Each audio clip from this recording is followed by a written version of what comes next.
you saw the thumbnail, I was wrong. The weapon swap game pass is absolutely broken. So let me just remind you to subscribe first, and let's hop into a game. So starting off with the basics of why weapon swapping is so overpowered. I'm pretty low right now, but I can just swap over to Blood Moon or any other healing weapon, and I can just heal up before entering the other room. And with 2 abilities, I am now at max health again. Now, the healing thing, anybody can figure out, but let me introduce to you ability sharing.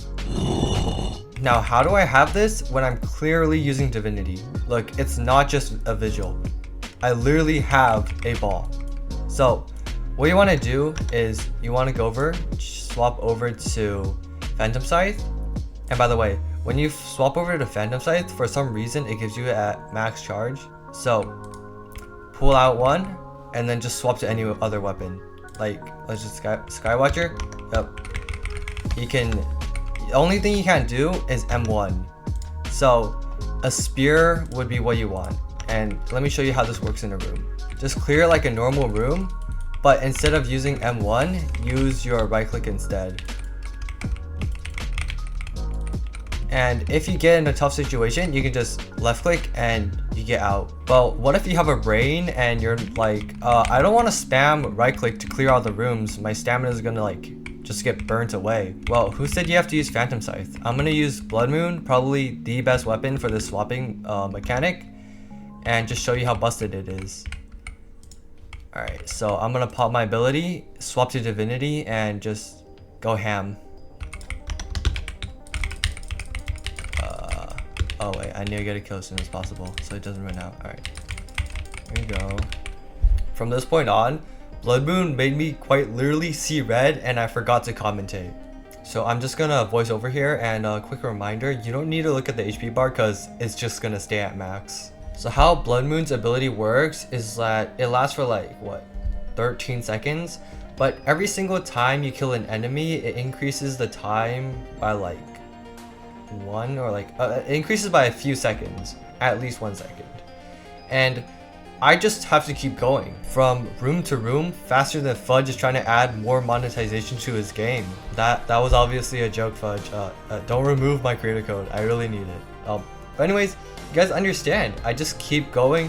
I just throw caution out of the window. As long as I'm killing enemies, my ability will just keep going, and it doesn't stop until I reach this boss, and that's because there's nothing left to kill anymore. Now, cut away from me seeing red, there's many ways to use the ability sharing, but the most overpowered is Blood Moon and Echo of the Slain.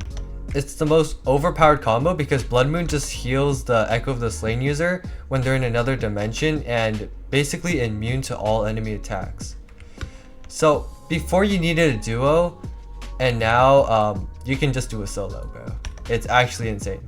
What you want to do is you want to get your Echo of the Slain ready, make sure you have your Blood Moon ability ready, pop ability, swap over, and then go to ghost form as soon as possible, and literally nothing can fight back. It's just a free win. I will say in like Nightmare, Nightmare World 4, it gets a little harder because of like how much health they have and the vampires like running away. But it's not that bad, honestly. And if you run out, you can just swap over to your Blood Moon after you clear a room and just start the whole process over again. This isn't the fastest method, but it is the safest and most brain dead method I've ever seen. You don't even need friends for this one. Just get the game pass and you beat essentially every single world. Now, with all that said, a lot of people will probably have this question of, is Equipped Anywhere the best game pass? And I would say yes. Even though VIP gives infinite revives and extra items, also double login rewards, Equipped Anywhere lets you beat any mode, I think. And let me show you something for VIP that people are getting wrong. It's actually not infinite revives in the way a lot of people are thinking. It's rather you get an infinite amount of revives. So let me show you what I mean here. A lot of people are thinking that infinite revives means that you get an infinite amount of revives every single match, but you get 2 revives, no, 1 revive I meant, every single match, but you don't have to pay for the revive. So I die, I have an infinite amount of revives, and I use it. Let me die again real quick. Come on. Nice. And now I lose. You only get to revive once every single game, including raids, and you just have an infinite amount of revives, meaning you don't have to pay for them or buy them. That's basically it for this video. Subscribe if you haven't already, because my next video is going to be about void fishing and enchanting, which is the next update, and when the update comes out, I'll be making a video on it as soon as possible. Don't forget to use code Infer. Unfortunately, the passes don't have it yet. I hope. Fudge, please add it. I need this Robux, man. But if you do buy bundles, make sure you use code Infer, and I'll see you in the next one.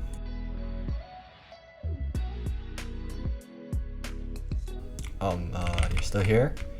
Let me show you something real quick. Watch this. I get divinity ready. Go up. Watch this parry. Yeah. What's that? And this boss is gone, bro. Come on. Yes. Pretty sure this works on every single boss except for Korth. Have fun with it.